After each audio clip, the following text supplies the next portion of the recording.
Oi, estamos juntos em mais uma edição do Espaço em Santa.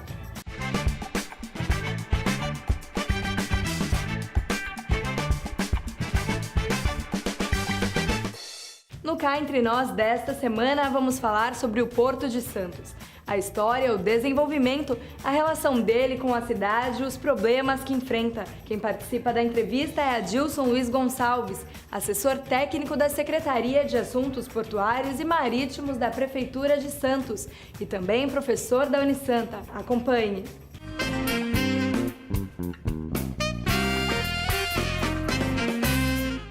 Santos é o grande exportador de açúcar, é o maior exportador de açúcar, também exporta soja, também exporta milho, além das cargas containerizadas. É um porto multifuncional, então por aqui a gente embarca também produtos siderúrgicos, é feito descarga de adubo, é feito descarga de trigo. Nós recebemos materiais, autopeças que são usadas nas indústrias regionais, nós exportamos pás eólicas que são consideradas cargas de projeto.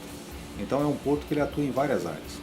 Tá? Então é o porto mais diversificado, de maior complexidade que tem no Brasil.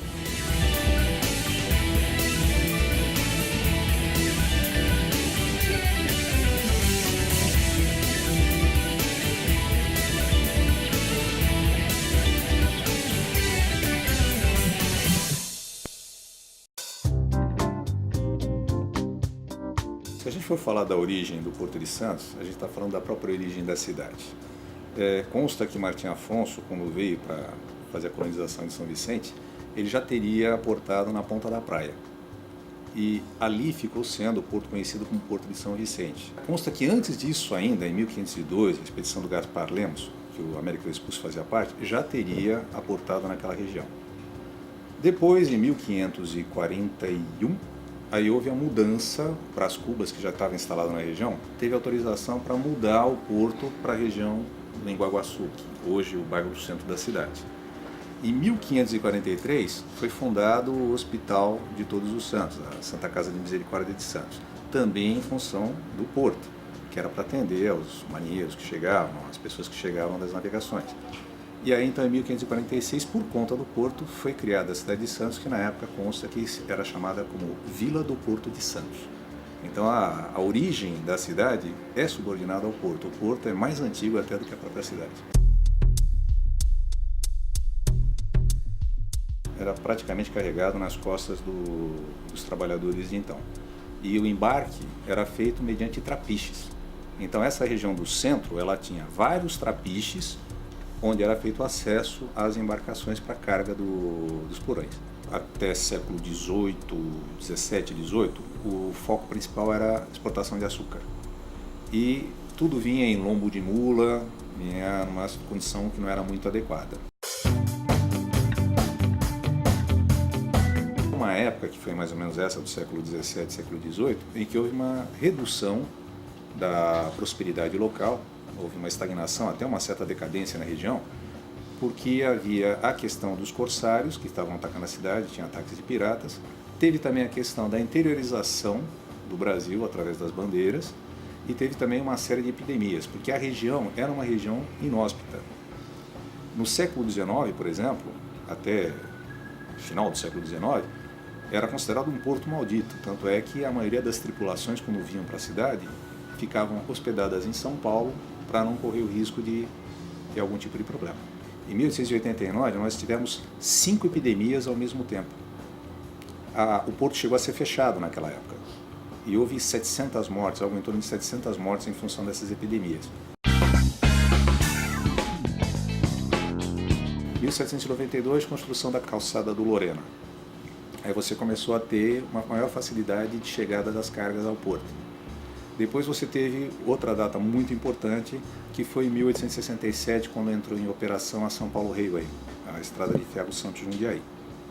Aí você já tinha, desde 1850, o café mais importante do que o açúcar. O café já tinha suplantado a exportação de açúcar dentro do Porto de Santos.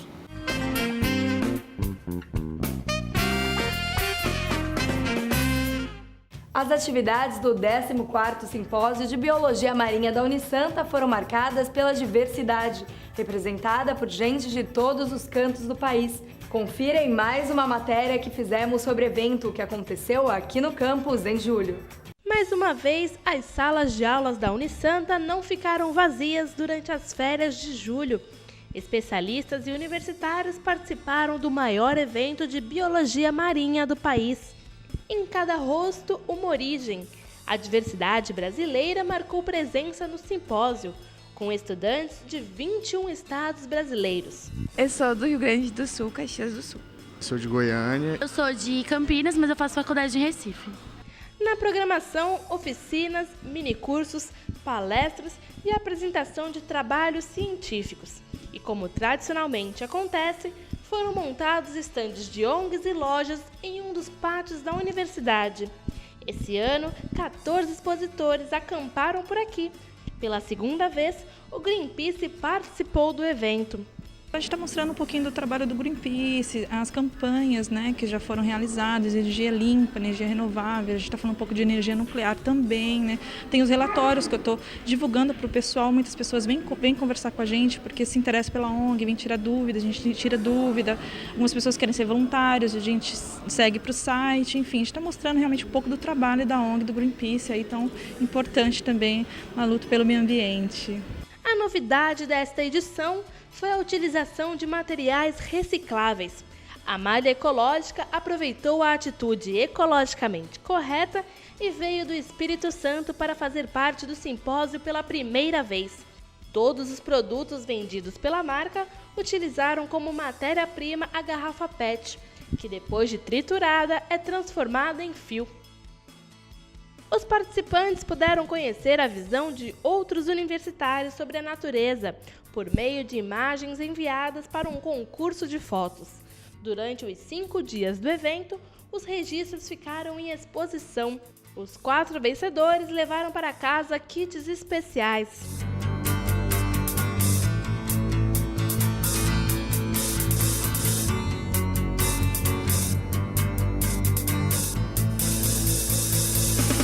Para que tudo desse certo, os coordenadores e apoiadores tiveram um papel fundamental na organização. Além de planejar o simpósio, essa grande equipe se espalhou pela universidade para ajudar no que fosse necessário. No apoio diretamente 22 pessoas, que são aquelas que estão envolvidas com os congressistas e atendendo os participantes. Porém, o pessoal que nos apoia da própria instituição da universidade são aí por volta de umas 50 pessoas que estão nos ajudando em montar estandes, em montar aí toda essa infraestrutura necessária para a execução do trabalho. Interage com o pessoal também, conhece gente nova de outra universidade, troca experiências, informações, tudo está sendo bem divertido, bem bacana mesmo. O simpósio é bem legal, né? Oferece oportunidades para o pessoal conhecer um pouco mais da biologia marinha. E a gente tem bastante contato com os pesquisadores. Queria experimentar coisas diferentes, porque como eu moro em uma cidade no Paraná e fica bem longe do litoral, daí como a gente não tem também muitos estudos sobre isso, achei interessante me aprofundar em outras matérias também. Para complementar o conhecimento, tudo, é sempre bom você saber mais, aprender mais, né? O que mais nos incentiva são os jovens biólogos que buscam, né, num evento como esse, aprimoramento, conhecimento e também essa interação com regiões como a nossa da Baixada Santista. Então a gente fica muito satisfeito com essa condição.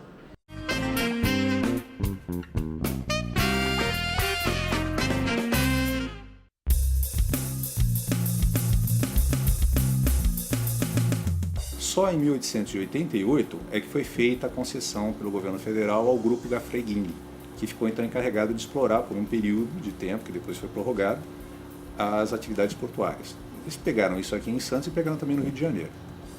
Então foi criada na época o que hoje, depois passou a ser chamado de Companhia Docas de Santos. Em 1892, aí a gente pode considerar como uma inauguração, foram inaugurados os primeiros 260 metros de cais, já com armazéns e com linha férrea. E em 2 de fevereiro foi a atracação e operação do primeiro navio, um vapor inglês chamado Nesmith.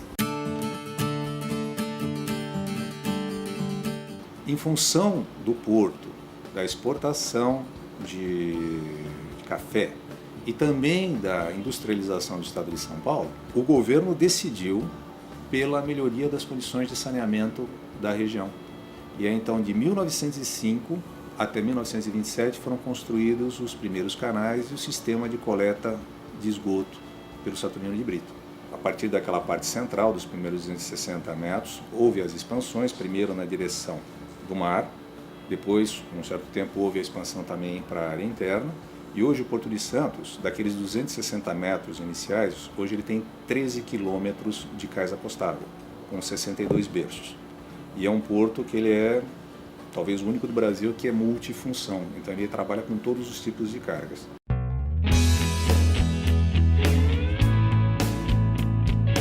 A Companhia Docas era administração privada, era uma concessão. E essa concessão durou até 1980, e aí então foi criada a Codesp. E a Codesp, estatal federal, passou a administrar o Porto de Santos a partir de então. Se você pegar, por exemplo, 2010, já teve a movimentação de carga atingiu em torno de 96,1 milhões de toneladas, entre containers, granéis sólidos e granéis líquidos.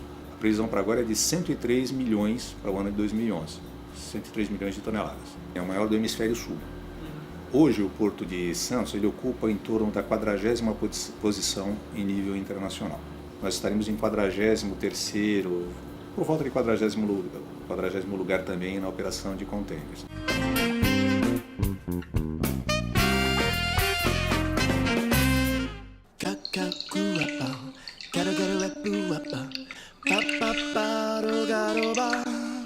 Meu nome é Cleide Andrade Pérez e eu estou aqui para lavar minha alma porque eu acho que o trânsito em Santos está muito congestionado, era muito melhor anos atrás. As pessoas também têm menos paciência um com outros, dirigem muito irritadas e eu acho que isso é uma coisa que pode ser melhorada. Meu nome é Márcia, eu quero lavar minha alma dizendo que as pessoas estão sem paciência para nada e muito mal educadas, principalmente os idosos que querem respeito e não têm. Existe a lei que proíbe, dos animais fazerem as suas necessidades na rua. Tá, até pode fazer, mas o dono tem que se conscientizar de que ele tem que pegar o saquinho e jogar no balde do lixo. O que ele faz? Muitas vezes ele pega o saquinho, aí joga no pé da árvore, joga no jardim. Poxa, o jardim não é lixeira, a árvore, coitadinha, também é um ser vivo, merece respeito.